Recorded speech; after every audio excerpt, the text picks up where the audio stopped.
Last lecture में हमने कुछ कट्स के ऊपर बात की और मुझे उम्मीद है कि डिफरेंट कट्स को स्टडी करके आपको अंदाज़ा हुआ होगा और मे बी आपने अब शायद कुछ नोट करना भी शुरू कर दिया हो किस तरीके से इन कट्स को यूज़ करके आप एडिट में खेल सकते हैं। एडिट नाम ही क्रिएट करने का है, जैसे कि पहले भी बात हो चुकी है कि आपके पास बहुत सारी ऑप्शंस मौजूद होती हैं, डिफरेंट वेरिएशंस होती हैं। अब आपने डिसाइड करना होता है कि कौन सा शॉट कहाँ से आपको यूज़ करना है और हर एक का इम्पैक्ट उस तरह से डिफरेंट हो सकता है। अभी कटिंग ऑन एक्शन मतलब आपका मूवमेंट वाले शॉट के ऊपर किस तरह से हम कट करते हैं, हम उसके ऊपर बात करेंगे। कुछ मैं आपको एग्जांपल्स दिखाऊंगा, ऑब्वियसली कुछ हॉलीवुड मूवीज़ की मैं आपको कुछ शॉर्ट्स थोड़े थोड़े से सीन्स उसमें से दिखाता हूँ कि किस तरीके से मूवमेंट के अंदर कट करके आपका सीक्वेंस बनाया जाता है। और कुछ हम अपनी भी टाइमलाइन पे करके देखेंगे किस तरीके से हम शॉट को मैच करते हैं और किस तरीके से हम उसको फिल्म करते हैं। जी, तो मेरे पास अभी टाइमलाइन पे कुछ डिफरेंट मूवीज़ की कुछ क्लिप्स हैं। मैं फुल स्क्रीन करता हूँ, आपको दिखाता हूँ और इसमें आप नोट कीजिएगा कि 2 शॉट को जिस तरह से जब जोड़ा जाता है, तो वो बेसिकली जो एक्शन है, वो मूवमेंट के अंदर है, वो मोशन के अंदर है।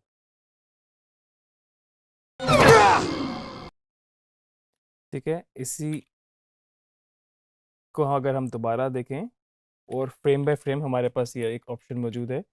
तो ये हाथ यहाँ से अभी मूवमेंट में ही है और नेक्स्ट शॉट में भी मूवमेंट में है और आपने इसको 2 डिफरेंट शॉट को जोड़ दिया।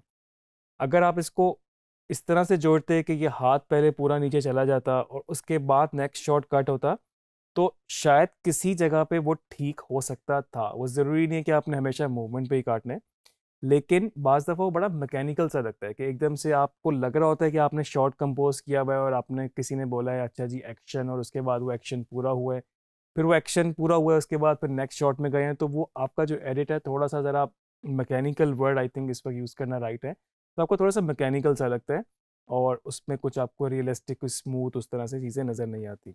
तो ये एक टेक्निक ऐसी है जिसमें आपके पास पॉसिबिलिटीज़ ही बहुत होती हैं, आप कहाँ से इसको कट करना चाहते हैं, कहाँ से नेक्स्ट शॉट लेना चाहते हैं और कौन सा आपके पास शॉट टाइप मौजूद है। इसी तरह से ये एक और मेरे पास एग्ज़ाम्पल है। ये भी आप देख सकते हैं, अगर इसको हम देखें, ये 2 शॉट थे, एक ये शॉट और ये फ्रेम बाय फ्रेम एक्शन के साथ इसको जोड़ा, मूवमेंट के साथ, इसकी मूवमेंट और साथ में नेक्स्ट शॉट की मूवमेंट। आप देख लें, बड़ा कॉमनली यूज़ होता है, इवन कि जस्ट एक कैरेक्टर की टर्निंग है, बड़ा मशहूर शॉट है हमारे पास ये एक मैट्रिक्स मूवी का। तो इसमें ये मूवमेंट है और साथ में फिर एक ये मूवमेंट। कुछ और एग्जांपल्स और आप इसके साथ साथ देख सकते हैं कि आपकी लर्निंग कम से कम इस तरह से प्रोडक्शन के अंदर भी हो जाती है कि अगर आपने इन 2 मूवमेंट के शॉट को मैच करना है, तो एक शॉट आपने बाहर से शूट किया हुआ है, बाहर से फिल्म किया हुआ है और उसके बाद वही सीक्वेंस आपने दोबारा कराया और इस वक्त आपका कैमरा अंदर मूव है, अगर आप सिंगल कैमरा कर रहे हैं। तो आप देख सकते हैं कि आपको आपकी लर्निंग बहुत ज़्यादा इस हद तक भी हो जाती है कि किस तरीके से प्रोडक्शन में, किस तरीके से कैमरा में काम किया जाता है। Cutting on action technique basically आपकी ज़्यादातर यूज़ होती है फिक्शन के अंदर, या मतलब आप कह लें फिल्मों के अंदर। लेकिन ये एक ऐसी ज़बरदस्त टेक्निक है कि अब आप इसको डॉक्यूमेंट्रीज़ में, बेशक वो कोई न्यूज़ रिपोर्टिंग क्यों ना हो, वो कोई भी नॉन फिक्शनल चीज़ क्यों ना हो, तो उसके अंदर भी बहुत ज़्यादा यूज़ हो रहा है। ख़ासतौर पर डॉक्यू ड्रामा जहाँ पर री-एनेक्टमेंट हुई होती है, कोई बंदा अपनी कोई बता रहा है स्टोरी या कोई चीज़ कहानी इस तरह से एक्सप्लेन कर रहा है और पीछे उसकी स्टोरी चल रही है, तो वहाँ पर इस तरह के सीक्वेंस सारे शूट होके उस पे काम किया जाता है। तो आपको अगर ये लग रहा हो कि ये टेक्निक सिर्फ फिल्मों में यूज़ होती है और मे बी आप फिल्म नहीं, आप तो फ्रीलांस जस्ट यूट्यूब वीडियोस कर रहे हैं, तो उसमें आपको ज़रूरत नहीं पड़ेगी, तो ऐसा बिल्कुल नहीं है। आपको इसकी ज़रूरत आगे हर तरह के काम में पड़ सकती है। तो इसको आप बिल्कुल टेक्निक को समझें और इसकी प्रैक्टिस करें। हमारे पास एक रॉ फुटेज भी मौजूद है, उसमें से चंद एक शॉर्ट्स हम देखते हैं किस तरीके से हम इनको एक्शन में जोड़ते हैं, कटिंग ऑन एक्शन किस तरह से करते हैं।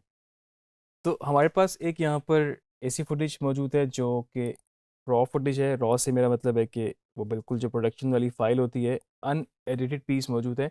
तो इसको हम कुछ एडिट करके देखते हैं और इसको हम मैच करते हैं एक्शन के ऊपर, इसको हम कुछ कट्स करके आपको हम दिखाते हैं। तो जल्दी से मैं क्विक प्रीव्यू कर सकता हूँ अपने CTI की मदद से। कि इसमें है क्या क्या, मेरे पास शॉट की वेरिएशन क्या है। ये एक अच्छी टिप है कि आप इसको अपने फुटेज को देख सकते हैं, क्योंकि ऐसा ना हो कि आप यहाँ पर सिर्फ इतने फुटेज को ही देखते हुए एडिट बना रहे हो, बड़ी मुश्किल से आपके साथ वो कट मैच हुए हो, आपको काफ़ी टाइम लगाओ, और उसके बाद आपको तीसरी पता लगे एक और भी शॉर्ट एंगल या वेरिएशन आपके पास शॉर्ट टाइप मौजूद थी जो कि बेहतर तरीके से यूज़ हो सकता था। तो आपने क्विकली अगर एक प्रीव्यू करना है, जल्दी से इसको स्क्रॉल करें, शॉर्ट टाइप सारे समझ लें, सीक्वेंस को समझ लें इसमें है क्या, और उसके बाद फिर आप अपनी सिलेक्शन की तरफ आ जाएं। तो क्विकली मैं जल्दी से इसको देखता हूँ कि मेरे पास ये पहला शॉट था जिसमें ये दरवाजे से इन होते हैं। मैं इसको क्यू कर लेता हूँ, इन पॉइंट लगा लिया मैंने और फाइल को प्ले किया। एल से स्पीड से प्ले कर सकता हूँ, और ये यहाँ पर हुआ। अब ये शॉट आगे दोबारा भी लिया हुआ है, उसकी वजह ये है कि ये टेक जो है ख़राब थी, जिसमें कैमरा मूव हुआ और जो सब्जेक्ट था वो फ्रेम से कहीं गुम हो गया, आउट हो गया, तो कैमरे की मूवमेंट सही तरह से उसको फॉलो नहीं कर सकी। तो ये शॉट इस वक्त हमारे पास ये जो टेक है ये एनजी टेक है। इसके बाद एक और टेक थी, आई एम श्योर ये ओके टेक होगी, इसको भी जल्दी से क्विकली देख लेते हैं। जहाँ दरवाज़ा खुला वहाँ पर मैंने इसको इन पॉइंट लगाया और इसको मैंने डबल स्पीड पे प्ले किया, और इस वक्त कैमरा मूव नहीं हुआ और आपका करेक्टर जो है वो बाहर निकल गया। ये शॉट मेरे पास ओके टेक है। नेक्स्ट शॉट पे मेरे पास वो यहाँ से इन हो रहा है, और इसको मैं दोबारा क्यू कर लूँ आई, और जहाँ तक मुझे शॉट चाहिए मैंने उसको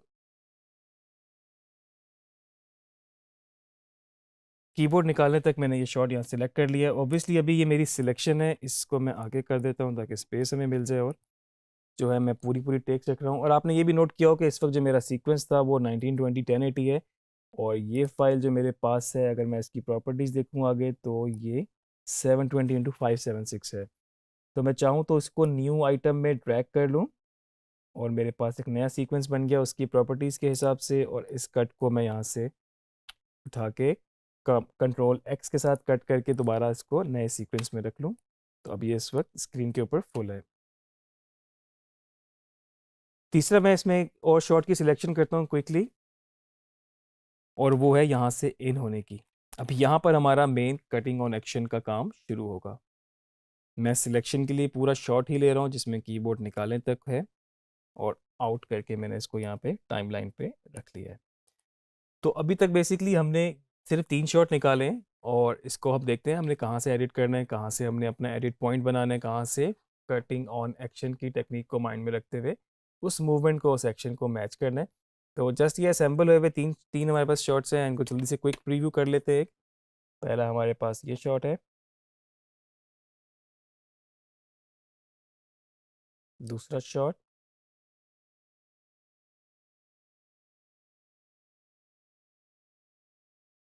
और फिर उसके बाद हमारे पास ये तीसरा शॉट। तो टाइमलाइन पे मेरे पास इस वक्त 3 शॉट्स की ऑप्शन मौजूद है, और इनको मैं एडिट करता हूँ फाइनल अपना।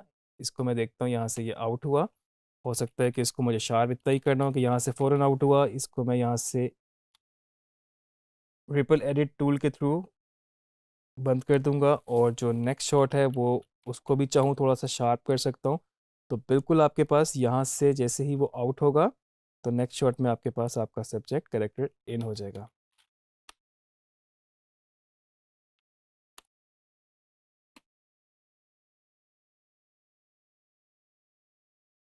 तो आप देख सकते हैं कि अभी वो चेयर पे बैठ रहा है, और हमने बात की थी कि हमने उसको मैच करना है मूवमेंट को।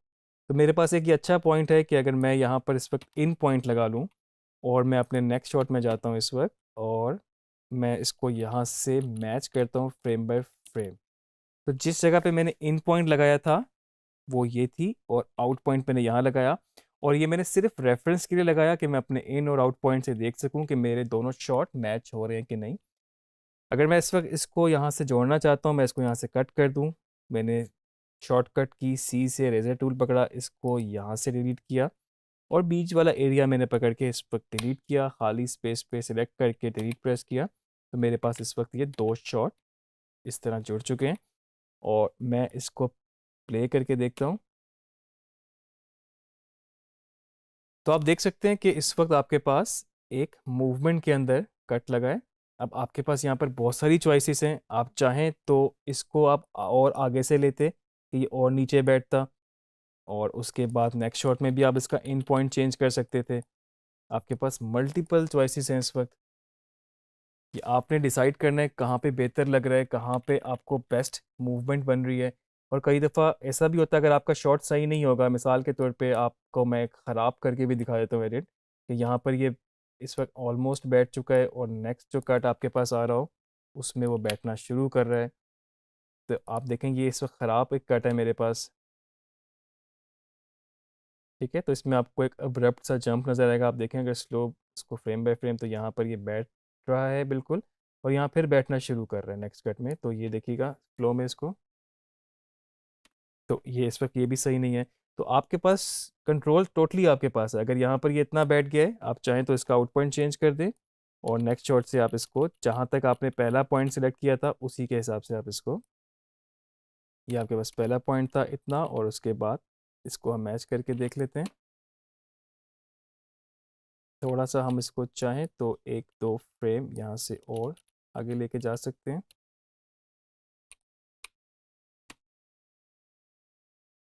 तो ये बेसिकली आपके पास कटिंग ऑन एक्शन, एक्शन मतलब मूवमेंट के बीच में कटिंग। अब इसके बाद वाला सीक्वेंस भी एक शॉट और लगा के देख लेते हैं। अब आप देखेंगे यहाँ पर ये कीबोर्ड की ट्रे निकाल रहे हैं, और अपनी रॉ फुटेज में अगर मैं नज़र मारूँ तो मेरे पास एक प्रॉपर शॉट मौजूद है जिसमें कीबोर्ड की ट्रे निकल रही है। और इससे पहले आप देख रहे हैं बैठने वाले शॉट भी मौजूद हैं, आप चाहें तो अपने एडिट में ये भी ऐड कर सकते हैं। तो मुझे यहाँ पर इस शॉट को इंसर्ट करना है, इस शॉट को लगाना है। इन और आउट से मैंने इस शॉट की सिलेक्शन कर ली, इसको मैं टाइमलाइन पे रखता हूँ। अब मैं यहाँ टाइमलाइन पे डिसाइड करूँगा कि मुझे ये शॉट, आप देख सकते हैं इसमें ये ट्रे खुल चुकी है फ्रेम बाय फ्रेम। अगर मैं यहाँ से इसको मैच करूँ,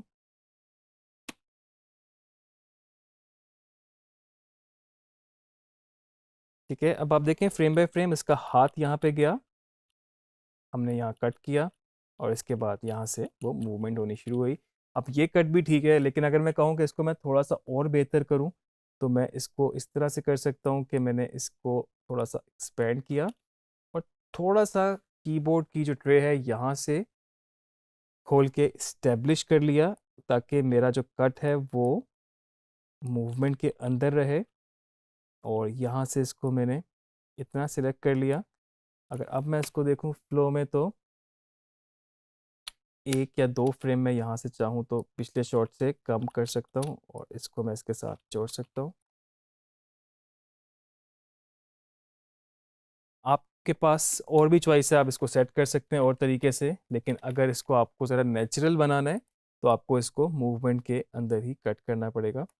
आप देख सकते हैं कि अभी हमने इन दो कट्स पे बेसिकली मूवमेंट पे कट किया है, एक ये और दूसरा ये जो ये वाली ऑप्शन। तो ये कट थोड़ा सा अभी भी अब्रप्ट मुझे लग रहा है, आप इसको मज़ीद रिफाइन कर सकते हैं।